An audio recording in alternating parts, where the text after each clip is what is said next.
Селям алейкум, добрый вечер. Студия Айша Шулакова. Начнем с главных тем выпуска. Обновленный единственный крымско-татарский. Все очень комфортно, очень достойно. Поэтому спасибо нашему президенту, нашему лидеру, спасибо коллективу, спасибо нашему муфтибею. Крымско-татарский академический музыкально-драматический театр открылся после ремонта. Ключевое мероприятие года науки и технологий. Встречи есть, можно поговорить о совместных проектах, рассказать о своих собственных, подумать о том, что сделать в будущем. Конгресс молодых ученых в Сочи объединил лучших из лучших. В Крыму создадут образовательный центр по модели Сириуса. И таким образом спорт, наука и искусство получат действенный механизм дальнейшей реализации в интересах каждого ребенка Крыма. Эксклюзивное интервью с руководителем фонда «Талант и успех», членом Совета при президенте Российской Федерации по науке и образованию Еленой Шмелевой. Недострой под снос. Атомная энергия не так безопасна, как ее пытались представлять. Реакторный зал недостроенной Крымской АЭС сносят из-за угрозы обрушения. Крымско-татарское театральное искусство ведет свою историю со времен Крымского ханства. На протяжении нескольких веков храм Мельпомены располагался в Бахчисарае. В 1923 году театр получил официальный статус национального и переехал в Симферополь. Тогда началось его бурное развитие – эпоха крымско-татарского ренессанса. После депортации коренного народа с родины театр прекратил существование и возродился лишь спустя 45 лет, снова в Крыму. Все это время с 1989 года артисты работали, можно сказать, на голом энтузиазме. Но теперь это в прошлом. Крымско-татарский академический музыкально-драматический театр открылся после ремонта. Реконструкция длилась больше года в рамках ФЦП. Что успели сделать и что еще планируют, смотрите в нашем репортаже.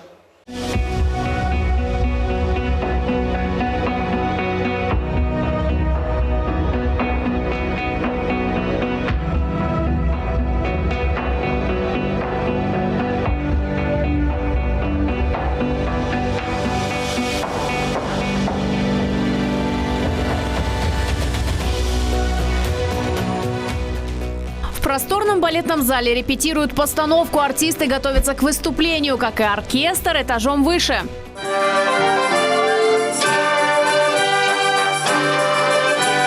Музыкантам в свежих апартаментах творить приятнее. Оркестровая расширена взамен обшарпанных стен и протекающей крыши. Белоснежные новые, и полы больше не скрипят. Ребята чувствуют себя уютно, комфортно. Гармония красоты зала и гармония игры, они сопутствуют. В Крымско-татарском академическом музыкально-драматическом театре завершили ремонт. Он длился больше года, сумма контракта 47 миллионов рублей. Провели новый водопровод, отопление и вентиляцию. Конечно, совсем иначе выглядит фасад. Позолоченные буквы под стать таланту. Гостей встречает обновленное фойе. В центре копия бахчисарайского фонтана. Традиционно взоры зрителей привлекают награды. Для артистов 2 гримерные, чистые кабинеты и костюмерная.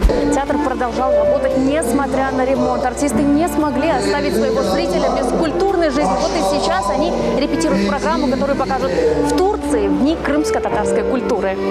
До конца года получат и мебель. Планируют закупить новые инструменты для музыкантов. Качество выполненных работ одним из первых оценил глава Крыма Сергей Аксенов. Я здесь бывал неоднократно, могу сказать, земля и небо. Вот на самом деле.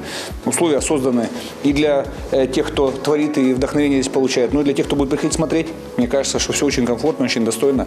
Поэтому спасибо нашему президенту, нашему лидеру, спасибо коллективу, спасибо нашему муфтибею, спасибо огромное всем, кто поддерживает на самом деле возрождение, сохранение традиций, культуры народов, проживающих на территории Крыма. Единственный в мире театр крымских татар. Его традиции берут начало от театрализованных спектаклей при дворе крымских ханов. Артисты в разное время становились поддержкой для народа. Вот и сегодня каждый спектакль насыщен крымско-татарской энергетикой и колоритом.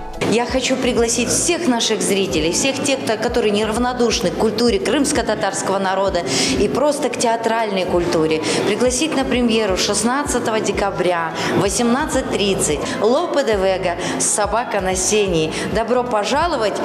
Хошсе фага келингс. Этот спектакль сначала покажут на русском, а затем переведут на крымско-татарский язык. А еще для самого искушенного юного зрителя в преддверии Нового года театр представит сказки на родном языке. Ключевое мероприятие Года науки и технологий в России. В Сочи состоялся Конгресс молодых ученых. В центре «Сириус» собрались лучшие из лучших. Представители ведущих образовательных учреждений со всей страны. Победители конкурсов, студенты и школьники, которые активно занимаются исследованиями. 3 дня насыщенной программы. Наша съемочная группа также приняла участие в Конгрессе. Здравствуйте. Рад, что вы решили посетить Конгресс молодых ученых. Это робот Алекс, любимец гостей и участников Конгресса в Сочи. Робот выглядит как живой человек. Способен двигать глазами, бровями, губами, говорить, проявлять эмоции. Может поддержать беседу на 26 языках. Кто живет в Крыму? Крым. Полуостров в северной части Черного моря. С северо-востока омывается Азовским морем. Во многих странах машины вместо людей в сервисе – привычное дело. Человекоподобный робот – идеальный работник для почты, банков, музеев, муниципальных учреждений. Тем более в пандемию коронавируса. Первая компания, чьи роботы уже выполняют полезный функционал на территории Российской Федерации. Тому пример – многофункциональный центр РФ, где наши роботы оказывают консультационные услуги для посетителей. Высокие технологии прочно вошли в нашу жизнь. Они существенно облегчают труд человека. Как, например, этот роботизированный помощник. Он может заменить сотрудника лаборатории и работать круглосуточно.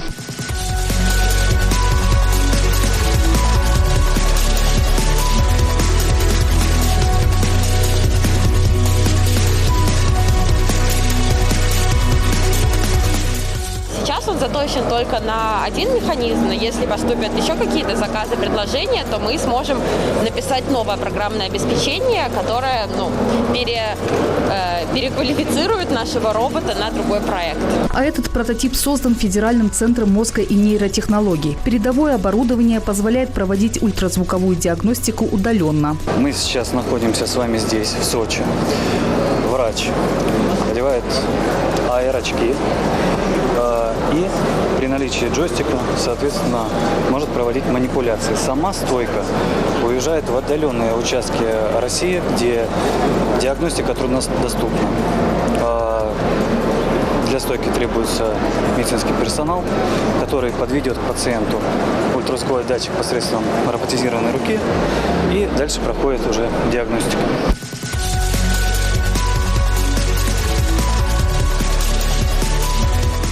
На одной площадке в Сочи собрались лучшие умы России. Более 3000 участников из всех регионов страны. Это победители грантовых конкурсов, студенты и школьники, проводящие различные исследования. Мероприятие стало ярким завершением Года науки и технологий. Показать свои разработки и выделиться среди огромного количества людей. Юные ученые идут на различные уловки, чтобы привлечь к себе внимание. Например, в этом стакане уникальный коктейль. Здесь молекулярная икра и жидкий азот. Попробуем? Очень вкусно. А дальше путешествие в удивительный мир химии и современных технологий. Люди приходят, могут попробовать науку на вкус. В нашем химическом баре могут красивую фотографию сделать на фоне самой потрясающей периодической таблицы химических элементов с натурными образцами практически всех элементов, которые могут являться долгоживущими, а также изучить современные технологии. Экология, космос, климат, медицина. Юные кулибины пытаются изменить мир к лучшему. Быть может, среди этих юных ученых есть будущие лауреаты Нобелевской премии. Это краска, которая антибактериальная, то есть мы ее наносим на поверхность, и она позволяет нам избежать размножения разных патогенов и так далее на поверхности, в том числе предотвратить размножение, распыление ковида.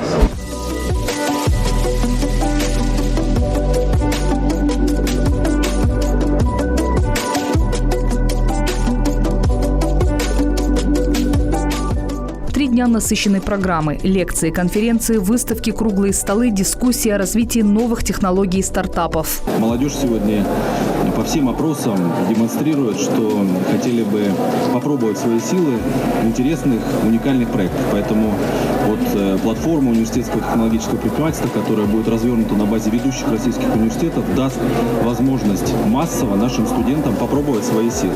Поддержка молодых ученых – часть народной программы «Единой России». «Единая Россия» будет расширять все формы поддержки, связанные с грантовыми поддержками ученых, с теми актуальными запросами, которые транслируют общество через, в том числе, высокотехнологичный бизнес, через академические институты, получающие те инструменты поддержки, которые позволят развивать и привлекать молодых ученых.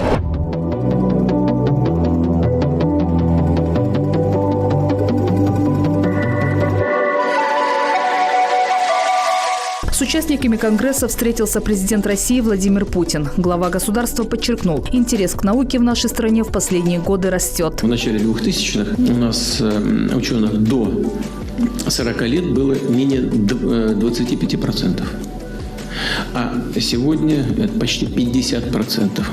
До 40 лет. Все-таки это говорит о том, что несмотря на трудности и сложности, они есть, их много, все-таки престиж научной деятельности, престиж исследователя, ученого, он в значительной степени вырос. Почти 2 часа дискуссии. Поговорить успели о многом. И о поддержке молодых исследователей, и о санкциях, и о новых разработках. Представитель Сколтеха Юрий Костюкевич в общении с президентом поднял тему санкций. В конце ноября Вашингтон ввел экспортное ограничение в отношении некоторых российских вузов. По мнению Юрия, это отсечет отечественные образовательные учреждения от западной приборной базы. Костюкевич предложил разработать федеральную программу по научному приборостроению.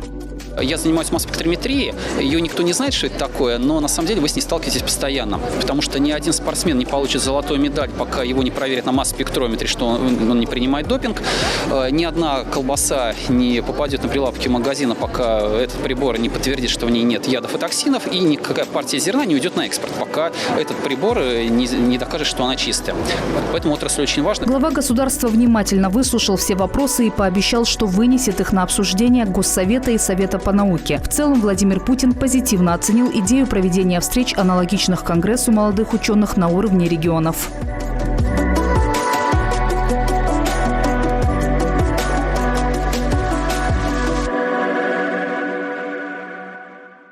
Подробнее о Конгрессе молодых ученых расскажет руководитель фонда «Талант и успех», член Совета при президенте Российской Федерации по науке и образованию Елена Шмелева. Эксклюзивное интервью телеканалу «Милет». Елена Владимировна, здравствуйте. Да, здравствуйте, коллеги. Символично, что Конгресс проходит на базе образовательного центра для одаренных детей «Сириус», ведь немаловажно взращивать будущих ученых именно с детства. Да, все верно. Мало того, что в этом году «Сириус» теперь федеральная территория. Именно федеральная территория может помочь и уже зрелым ученым, и тем, кто развивает технологии, и тем, кто их применяет, сократить срок внедрения, оптимизировать научный поиск и создать все, чтобы научные кадры приходили в лабораторию из числа самых мотивированных, самых сильных школьников.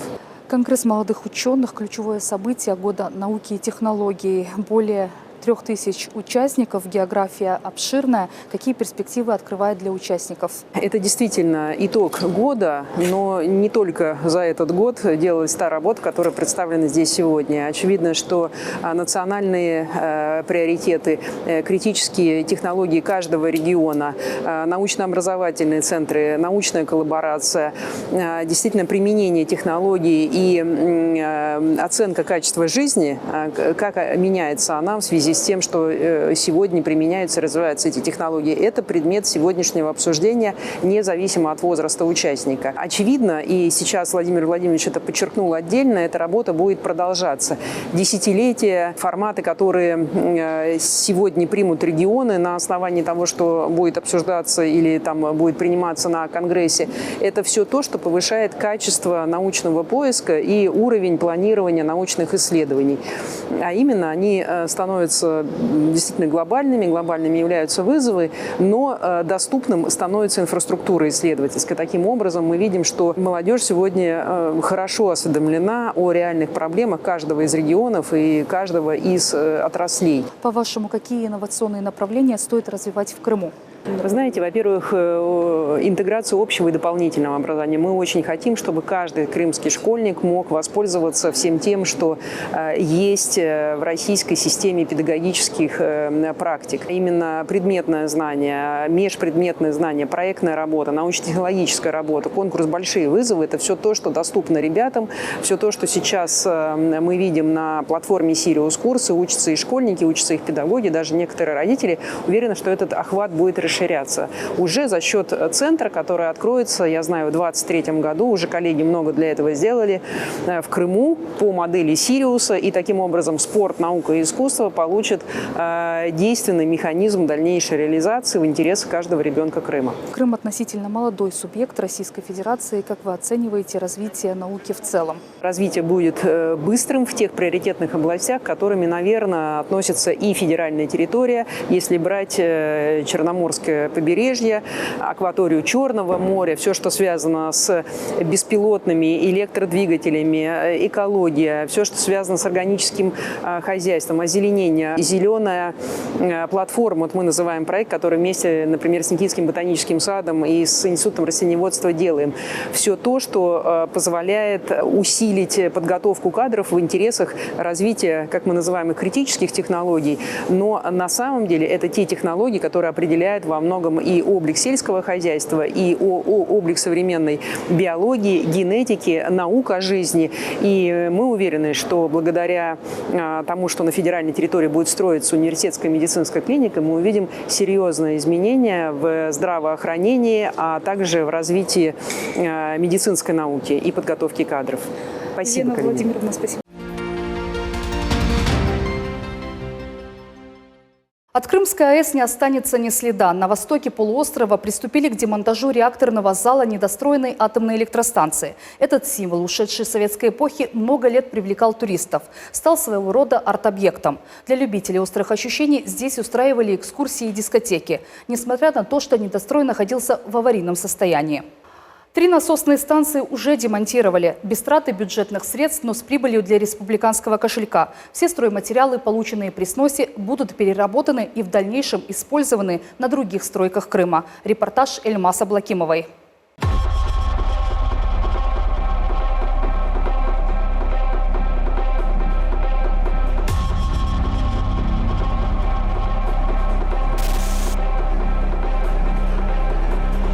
В степи одинокий недострой. Здесь кипит работа. Атомную электростанцию вблизи Щелкина демонтируют. По задумке советских властей, ядерный гигант должен был обеспечивать электроэнергией не только Крым, но и соседние регионы. Стройку начали в 70-х годах прошлого века. Станцию возводили с использованием новейших технологий того времени, а для будущих работников даже выстроили город Щелкино. Первый блок возвели почти полностью, начали второй, но разразилась страшная техногенная катастрофа – взрыв на Чернобыльской АЭС. Строительство Крымской станции заморозили, а после народных протестов прекратили. Атомная энергия не так безопасна, как ее пытались представлять. Все-таки нецелесообразно строить атомные электростанции в сейсмоактивных зонах. Со временем недострой превратился в один из главных арт-объектов полуострова и более 30 лет был местом паломничества туристов и любителей экстремальных видов спорта. Нередко на станции случались несчастные случаи, люди получали травмы. Власти республики подписали распоряжение о сносе недостроя из-за угрозы обрушения.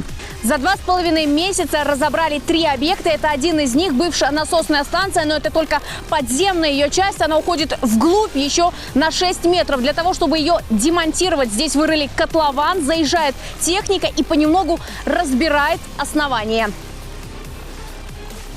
Комплекс разбирают поэтапно. Сейчас готовятся к сносу фундамента дизель-генераторной. Стакан реактора разберут в последнюю очередь. Это центральный вход. Раньше здесь были проложены рельсы по транспортному коридору. Составы поднимали наверх стройматериалы. Сейчас это место засыпали, сделали своеобразный пандус, по которому будет подниматься спецтехника и демонтировать здание уже изнутри. Гидромолоты, тракторы и другая тяжелая техника справляются с трудом. Толщина железобетонных стен 1,5 метра. Переплетение арматуры способны были сдержать мощнейший взрыв. Эта арматура была заложена в бетоне при строительстве объекта бывшей атомной электростанции Крымской. Вот, как вы видите, мы собираем их и реализовываем на основании договора. Все стройматериалы, полученные в процессе сноса, металл, битый бетон и щебень, будут переработаны и в дальнейшем использованы на других других стройках Крыма. При этом работы ведут не за счет государства. Договором также предусмотрено, что предприятие за свой счет выполняет демонтажные работы, и в результате реализации вторичных материалов чистая прибыль будет поделена согласно условиям договора. Государственное унитарное предприятие «Крымзоргпром» в свою очередь с этой чистой прибыли заплатит в бюджет Республики Крым налог. По окончании всех работ участок сравняют. Это, по словам подрядчика, планируют сделать к концу 2022 года. Окончательного решения, что появится на площадке вместо станции, пока нет, но, возможно, парковая зона.